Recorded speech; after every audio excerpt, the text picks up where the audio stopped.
Hello guys, welcome to my channel. So if you're unable to open Microsoft Office application because of these error, that is VCRUNTIME140.dll or MSVCP140.dll or Microsoft Visual C++ runtime error.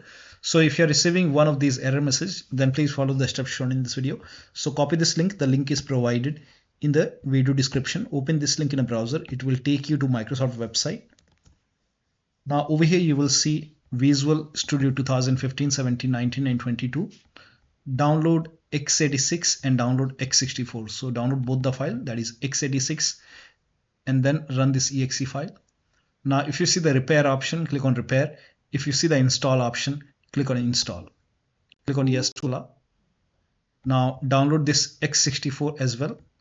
Now again, if you see the repair option, click on repair. If you see the install option, click on install.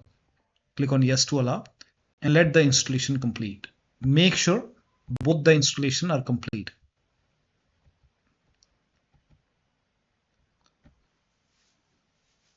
So this is x86, x64. You have to install both the files,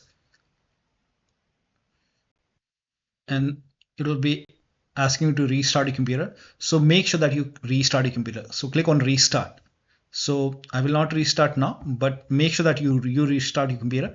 So restart your computer, and after the system restart, you can try opening your Excel, Word, PowerPoint, and you should not receive these error codes, these errors anymore.